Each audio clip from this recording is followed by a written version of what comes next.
यच्चिद्ध्य सत्यसोमपा अनाशस्ता इभस्मसि आतो न इन्द्रशंसजगोष्वश्वेषु शुभ्रेषु सहस्रेषु तुवीमघ।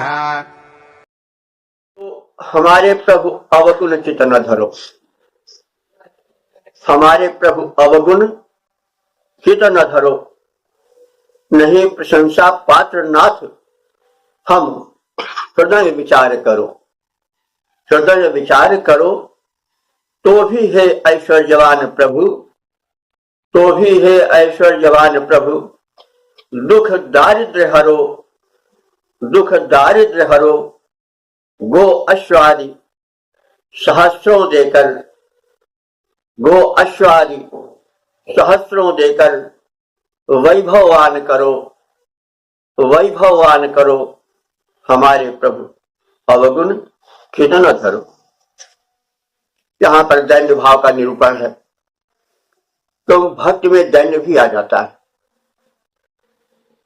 और भक्त कालीन साहित्य में तो दैन्य का प्राबल्य है।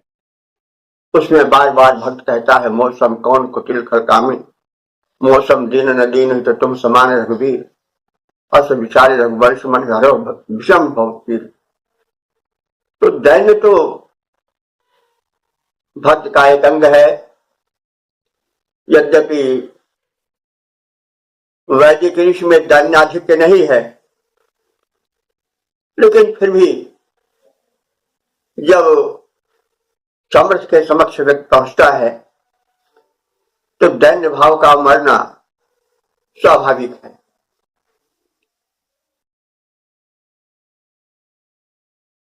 क्षिप्रन् वाजानां पथेशचे भस्तवदंसना आतो न इन्द्रशंसजगोष्वश्वेषु शुभ्रेषु सहस्रेषु तुवीमघ। हे ऐश्वर्यवान परमेश्वर, हे ऐश्वर्यवान परमेश्वर, कृपा कटाक्ष करो, कृपा कटाक्ष करो।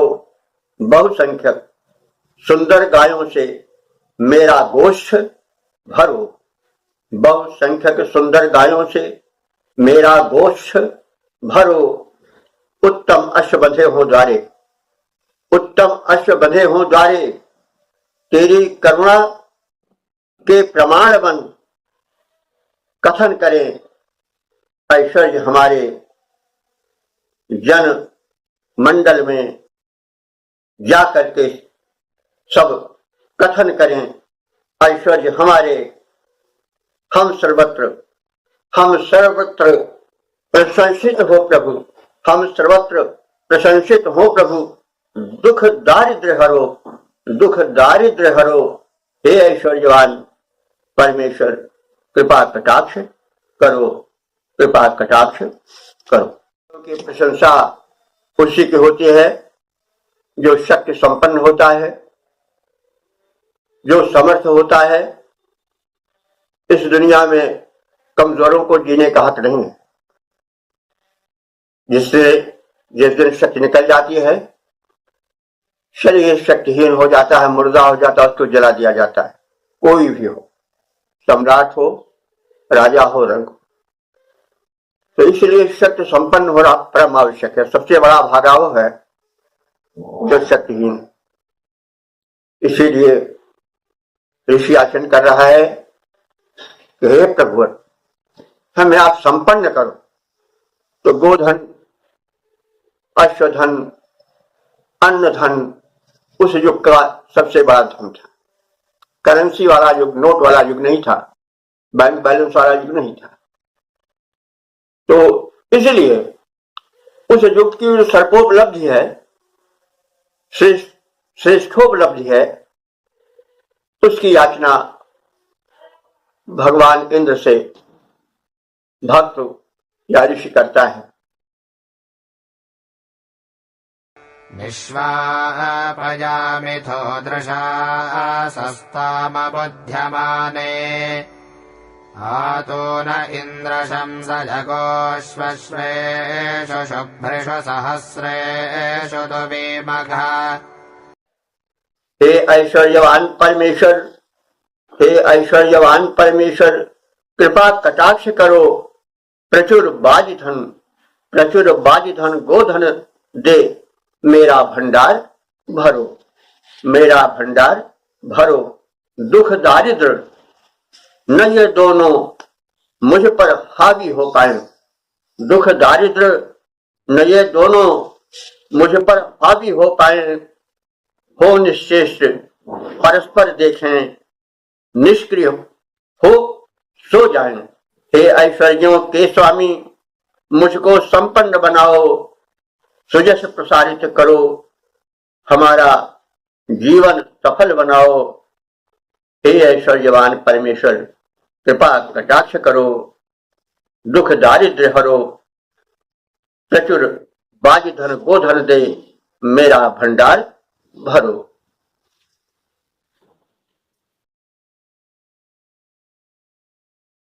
ससन्तुत्या अरातजो बोधन्तु शूररातयाः। आतो न इन्द्र शंसजगोऽश्वश्वेषु शुभ्रेषु सहस्रेषु दुविमघा। हमें समर्थ बनाओ विधिवत, हे समर्थ स्वामी, हमें समर्थ बनाओ विधिवत, हे समर्थ स्वामी। हे ऐश्वर्यवान परमेश्वर, हे अंतर्यामी, हे ऐश्वर्यवान परमेश्वर, हे अंतर्यामी। निष्क्रिय सोते रहें प्रगति पथ रोधक शत्रु हमारे, निष्क्रिय सोते रहें प्रगति पथ रोधक शत्रु हमारे। जागृत सक्रिय रहें निरंतर, किंतु सुहृद गण सारे, किंतु सुहृद गण सारे। प्रचुर वाजिधन गोधन दे, विधिवत संपन्न बनाओ, हमें चतुर्दिक करो प्रशंसित। जीवन को महकाओ, जीवन को महकाओ, भरो प्रेरणा करो निरंतर, हमें प्रगति पथगामी। भरो प्रेरणा करो निरंतर, हमें प्रगति पथगामी। हमें समर्थ बनाओ विधिवत, हे समर्थ स्वामी, हे ऐश्वर्यवान परमेश्वर, हे अंतर्यामी, हे अंतर्यामी। समेन्द्रगर्दभं मृडनुबन्धं पापयामुया। आतो न इन्द्र शंसजगोऽश्वश्वेषु शुभ्रेषु सहस्रेषु दुविमघा। इंद्र रूप संपन्न ईश, मेरा पंथ प्रशस्त करो, मेरा पंथ प्रशस्त करो। विपुल वाजिधन गोधन देकर दुख दारिद्र्य हरो, विपुल वाजिधन गोधन देकर दुख दारिद्र्य हरो। कपटी पापी कुवच बोलने वाले, हरि अन्यायी गधे समान रेंकने वाले, उनको मारो वे दुखदाई, उनको मारो वे दुखदाई। कपटी पापी कुवच बोलने वाले, अन्यायी गधे समान रेंकते, उनको मारो वे दुखदाई। करो प्रशंसित हमें चतुर्दिक, करो प्रशंसित हमें चतुर्दिक, सुरभित हमें बनाओ, मेरे जीवन की बगिया में नई बहारें लाओ। सुखी और संपन्न बना दो, वैभव विपुल भरो, सुखी और संपन्न बना दो, वैभव विपुल भरो। इंद्र रूप संपन्न ईश, मेरा पंथ प्रशस्त करो, विपुल बाजधन गोधन देकर दुख दारिद्र्य हरो, दुख दारिद्र्य हरो। इंद्र जो है वो समृद्धियों का दाता है, सृष्टि का विधाता है, दैवी शक्तियों में सर्वोच्च शक्ति है। तो उससे प्रार्थना की जा रही है कि अनिष्ट करने वाले और बुरे विचार रखने वाले, कटु भाषण करने वाले अस्तित्वहीन हो जाएं। क्योंकि इनके द्वारा समाज में बड़ी विकृतियां उत्पन्न होती हैं। जो अनिष्ट चाहता है वह अपने वातावरण में तो विष फैलाता ही है, साथ ही साथ स्वयं अपना भी अनिष्ट करता है, क्योंकि अनिष्ट चिंतक के जो विचार होते हैं दोषपूर्ण नकारात्मक, वे उसके भीतर जो रासायनिक प्रक्रिया उत्पन्न करते हैं वो विष पैदा करते हैं। यह वैज्ञानिक सत्य है। शरीर शास्त्र पर, स्नायुमंडल पर और संपूर्ण रासायनिक प्रक्रियाओं पर इसका अध्ययन हो चुका है। तो विचार इस पंच भौतिक जल शरीर को ही प्रेरित करते हैं। सद्विचार अमृत हैं और दुर्विचार विष हैं। तो ऋषि चाहता है कि जो दूसरे का अनिष्ट सोचते हैं और जो दुर्विचार युक्त हैं और जो कटुभाषी हैं, कटु भाषण का बड़ा बुरा परिणाम होता है। कागा काको धन हरे, कोयल काको दे, अपने अपने बनते जगह अपनों कर ले। अरे भैया, कौवा ने किसी के धन हरण कर लेता है ना, कोयल किसी को दे देती है। केवल वाणी बल से एक जो है वो निंदा पाता है, एक प्रशंसा। महाभारत का बहुत बड़ा कारण है द्रौपदी का कटवचन। अगर वो यह न कहे होती कि अंधों के अंधे होते हैं, तो हो सकता है कि यह महासंघार की भूमिका न बनती। तो वचन पर ध्यान देना चाहिए। ऋषि ने इस दूरदर्शी दृष्टिकोण को बहुत पहले पहचान लिया था। मंत्र के शब्द शब्द में अर्थ भरा हुआ। वेद मंत्रों को जानो, शब्दों पर अध्ययन करो, कल्याण ही कल्याण है, सुख ही सुख है, उसके अभाव में दुख के अलावा कुछ नहीं। पताति कुण्ड्रडाच्या दूरं वातो वनादधे, आदो न इन्द्र शंसयगोष्वश्वेषु शुभ्रेषु सहस्रेषु तु वेमघा।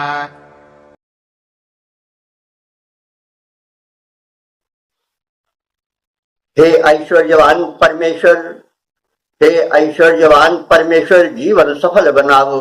हे ऐश्वर्यवान परमेश्वर, जीवन सफल बनाओ।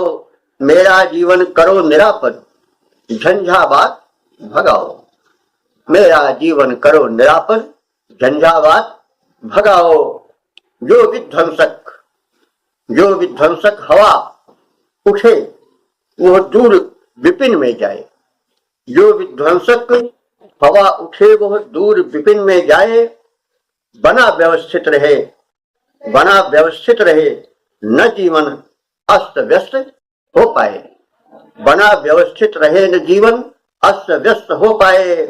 विपुल वाजिधन गोधन दे, विधिवत संपन्न बनाओ। वन बसंत आओ, जीवन की बगिया को महकाओ। वन बसंत आओ, जीवन की बगिया को महकाओ। बने प्रशंसित जीवन मेरा, दया दृश्य दौड़ाओ। बने प्रशंसित जीवन मेरा, दया दृश्य दौड़ाओ। हे ऐश्वर्यवान परमेश्वर, जीवन सफल बनाओ। तो इंद्र के विषय में हम जान चुके हैं। वह परम शक्ति है, सूक्ष्म शक्ति है, सर्वज्ञ है, वह महान है। अब उससे जो प्रार्थना की गई है वो यह है कि जीवन में झंझावाती कहते हैं कि जो झकझोर देने वाला, झंझावात हवा। और जीवन में भी ऐसे प्रसंग आते हैं जो जीवन झकझोर देते हैं। तो इस जब व्यक्ति झकझोर उठेगा तो फिर वो समाज के लिए क्या कर पाएगा। इसलिए ऋषि ने यह सम्मति दिया है कि जीवन में मलय समीर बहे, झंझावात न व्याप्त हो, ताकि हमारी रचनात्मक शक्ति समाज कल्याण में, लोक कल्याण में, आत्म कल्याण में लग सके। तो प्रत्येक शब्द पर ध्यान देने की आवश्यकता है। झंझावाती संकट परिस्थितियां हमसे दूर रहें और हमारा जीवन ऐश्वर्य से संपन्न बने। सर्वं परिक्रोशं जहि जम्भजाग्रगदाश्वम् आतो न इन्द्रशंसजगोऽश्वश्वेषु शुभ्रेषु सहस्रेषु तुबीमघ। हे परमेश्वर, इंद्र परमेश्वर का प्रतीक है, नाम है। उसका यद्यपि वह नाम है, लेकिन फिर भी नाम रखना आवश्यक होता है, क्योंकि बिना नाम के नामी का स्वरूप हम जान ही नहीं पाएंगे। तो हे इंद्र रूप परमेश्वर, हे परमेश्वर, इस प्रकार से तुम मेरा कल्याण करो। अहित चाहने वाले अरियों का विनाश कर प्राण करो। अहित चाहने वाले अरियों का विनाश कर प्राण करो। ईर्ष्या द्वेष रोष करने वाले जो शत्रु हमारे हैं, जो कटिबद्ध अहित करने पर उर्मे हिंसा धार्य हैं, ऐसे हिंसक क्रूर जनों का बिना विलंब विनाश करो। ऐसे हिंसक क्रूर जनों का बिना विलंब विनाश करो। विपुल बाज धन गोधन देकर मेरा पूर्ण विकास करो। करो प्रशंसित, करो प्रशंसित, दसों दिशाओं में मेरा उत्थान करो। करो प्रशंसित, दसों दिशाओं में मेरा उत्थान करो। हे परमेश्वर, इस प्रकार से तुम मेरा कल्याण करो। तो इस प्रकार से हम इस सूक्त के 7वें मंत्र की व्याख्या से परिचय प्राप्त किए। अब इस सूक्त का हम संक्षिप्त परिचय प्राप्त कर ले। यह सूक्त जो है वह 7 मंत्रों से युक्त है। संपूर्ण मंत्र जो है वो पंक्ति नाम के छंद में निबद्ध हैं। पंक्ति छंद में जो है वह 40 वर्ण होते हैं, अक्षर होते हैं। और इन सभी मंत्रों के देवता जो हैं वे इंद्र हैं, और जो इसके ऋषि है मंत्र दृष्टा आदि गति सुनाशे देवरात वैश्वामित्र हैं। इनके विषय में आप जान चुके हैं। सुनाशिव जो है वो बड़े संकट में पड़ गया था, लेकिन उसमें बड़ी प्रतिभा थी। किन्हीं कारणों से उसके पिता ने उसे बेच दिया था, और इस प्रकार से बिका हुआ जीवन पराधीन हो जाता है। किंतु विश्वामित्र के प्रयत्नों से उसकी प्रतिभा को पहचान करके उसकी मदद हुई। वो मंत्र दृष्टा था, उसमें मेधा थी, और उससे प्रभावित देवगण भी उसके जो परिस्थिति जन्य आपत्ति आई थी उनको दूर भगा करके उसे बंधन से मुक्त किया। तो ये तो संक्षिप्त परिचय है, इसका पहले भी परिचय दिया जा चुका है, विशेष रूप से दिया जा चुका है। यदि आप सब चाहें तो प्रारंभ में इसे देख सकते हैं। अब इस मंत्र के जो देवता इंद्र हैं वे इस सृष्टि की जो शक्ति हैं या शक्तियां हैं जिनसे सृष्टि संचालित होती है, जो चेतन है, जो इस ब्रह्मांड की गतिविधियों को व्यवस्थित करते हैं, उन शक्तियों का जो सर्वोच्च शक्ति है वह इंद्र है। जैसा पहले निवेदन किया गया है, शक्ति का कोई नाम नहीं होता, शक्ति का हम अनुभव करते हैं। फिर भी लोग व्यवहार में हम वस्तु को नामित करते हैं। नाम का कोई वैसे बड़ा महत्व नहीं। हम आम को मैंगो कहते, आम कह दे तो साल कह दे, तो आम के स्वरूप में कोई फर्क नहीं पड़ेगा। किसी को हम कुछ कह दें, राम प्रसाद कर दें, एडवर्ड कह दें, मोहम्मद हनीफ कह दें, कुछ कह दें, तो वो शक्ल नहीं परिवर्तित होगी। लेकिन सामाजिक व्यवहार के लिए हमें नाम देना पड़ता है। नाम जो है सामाजिक व्यवहार का मूल साधन है। तो नाम का भी महत्व है, क्योंकि बिना नाम के नामी का स्वरूप हमारे सामने आता नहीं है। वाटर वाटर कह के मर के खामे धरा पानी। अरे भाई, हम जब तक पानी के नाम को नहीं जानेंगे तब तक हम उसके लाभ से कैसे लाभान्वित हो पाएंगे। इसलिए नाम का अपना महत्व है, लेकिन नाम और नामी के संबंध को जैसा हमने बताया वही समझना चाहिए। तो अब इंद्र जो है वो परम शक्ति का प्रतीक है, जो इस व्यापक ब्रह्मांड को संचालित कर रहा है और व्यवस्थित रूप में संचालित कर रहा है, कहीं त्रुटि नहीं हो पा रही है। तो वो शक्ति जो है वो इंद्र है। और इंद्र जो है तमाम शक्तियों में विभक्त है। जैसे एक राजा होता है, सम्राट होता है, सारी शक्तियां उसमें केंद्रित होती हैं, लेकिन न्याय की शक्तियां, प्रशासन की शक्तियां आज से लेकर के अंत तक बटी हुई होती है। और वे शक्तियां उसी महाशक्ति का एक रूप है। ऋषि उस महाशक्ति को इंद्र नाम से नामित किए हैं। अन्य शक्तियों को अग्नि है, वरुण है, रुद्र हैं, इन विभिन्न रूपों में नामित किया है। वो शक्तिमान की शक्तियां हैं। और जब ऋषि प्रार्थना करता है तो जिस शक्ति की प्रार्थना करता है उसको सर्वोच्चता देता है, जो कि स्वाभाविक है, होना भी चाहिए। अच्छा, इंद्र जो है ये जान ले कि पौराणिक इंद्र से वेद का इंद्र बिल्कुल अलग है। पौराणिक इंद्र किन्हीं कारणों से जो है वो अपने अलग रूप में इंद्र हुआ। आजकल ज्यादा लोग जानते हैं इंद्र वो है जो कि लंपट है, जो कि अन्यायी है, जो कि बात स्वार्थी है। तो यह उस इंद्र के विषय में नहीं है जो इंद्र ऋग्वेद में प्रार्थित है। इसके लिए संभवतः हमने पिछले एपिसोड में किसी स्थानों पर व्यापक चर्चा की कि संप्रति जो इंद्र समाज में जाना जाता है और वो इंद्र जो ऋग्वेद में जाना जाता है, दोनों में क्या अंतर है, दोनों में क्या बीच में क्यों दीवार पड़ गई है, क्यों इतना अंतर हो गया और ऐसा क्यों हुआ, आदि बातों पर व्यापक रूप से हमने पिछले एपिसोड में इसका एक संभाषण के रूप में व्याख्या किया है प्रमाण सहित। यदि आप जानना चाहें तो पढ़ने पलट करके एपिसोड्स में इसको देख सकते हैं कि देव और देवराज इंद्र का आज से और आज तक क्या प्रारूप रहा है, क्या परिवर्तन उसके स्वरूप में हुआ है, क्यों हुआ है, कैसे हुआ है, आदि आदि बातें विस्तार के साथ प्रमाण के सहित बताई गई।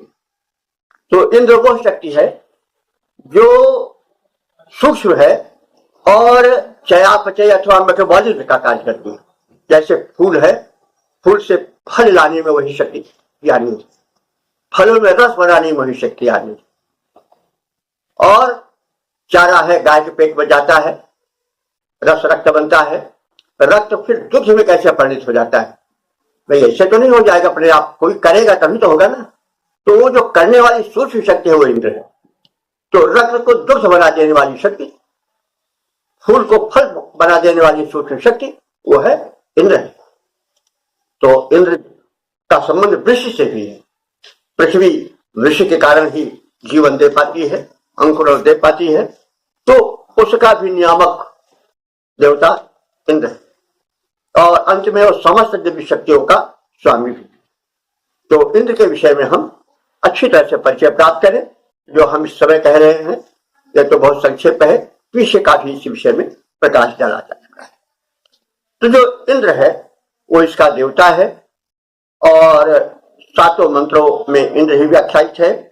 उससे जो है वो प्रार्थना की गई है कि जो समाज के घटक हैं, ऐसे जो कि द्वेषी हैं, जो कि हिंसक हैं, जो कि कपटी हैं, जो कि दुराचारी हैं, जो कि घृण हैं, वे दूर हों। वे कंटक हैं, समाज के लिए व्रण है, फोड़े हैं, कैंसर है, उन्हें नष्ट हो किया जाए। क्योंकि आप व्यापक शक्तिमान हो, आपकी शक्ति आवश्यक है। इसलिए हिंसक, द्वेषी दुष्ट, ये समाज के व्रण हैं, फोड़े हैं, इन्हें आप छाट कर काट कर एक डॉक्टर की भांति अलग कर दो। और आप ये करो कि जो शुभ कर्मी हैं, जो सकारात्मक विचार वाले हैं, जो सरल हैं, उनमें यह भावना नहीं आवे कि दुनिया में वही सुखी हो पाते हैं जो कपटी हैं, क्रूर है, घूस लेने वाले हैं, द्रोही हैं, लुटेरे हैं, पापी है, अधम है, वो प्रशंसा पावे। तो फिर क्या होगा? जड़ तो नहीं फैलेगा ना। एक छोटी मछली को बड़ी मछली खाती जाएगी। कोई न कोई किसी न किसी से बड़ा होता है, सर्वशक्तिमान कोई नहीं होता है। तो क्या होगा कि हर बड़ी मछली हर छोटी मछली को निगलती जाएगी और समाज में मत से न्याय फैल जाएगा। इसलिए हे भगवान, आप पैसों को विनाश करो समाज के हित में, व्यक्ति के हित में। और ऐसा न हो जाए कि ये किसी को कहने का मौका मिले, करे यह भलाई का युग नहीं है, इसलिए वही लोग पनपते हैं जो पाप करते हैं, जितने पाप करे। अरे इस घोर अन्यायपूर्ण इस घोर भ्रम को मिटाओ भगवान। और यह कैसे मिटेगा? कि जब सदाचारी संपन्न होंगे तब। तो यह विशेष प्रार्थना है कि आप सदाचारियों को संपन्न बनाओ, उनको प्रशंसित बनाओ, उनको संपन्न करो, ताकि समाज से यह जो विषैला विचार है वो दूर हो। ठीक है, इन्हीं कारणों से भले ये भ्रांति छाई हुई है, लेकिन उस भ्रांति को हम तो मानो एक सीमित शक्ति वाले हैं, नहीं दूर कर सकते हैं। उसमें आप ऐसे ही सर्वसमर्थ नियामक की आवश्यकता है। और आप ये विचार फैलाओ, संपन्न बना करके सत्कर्मियों को, कि भलाई संपन्नता सत्कर्म के साथ है, दुष्कर्म के साथ नहीं है। प्रशंसित वे होंगे जो सत्कर्मी हैं, दुष्कर्मी नहीं। डा करने वाले, ईर्ष्या करने वाले, द्वेष करने वाले पतित हैं, वे गड्ढे में गिरेंगे। यह बात हो, ऐसी प्रार्थना है।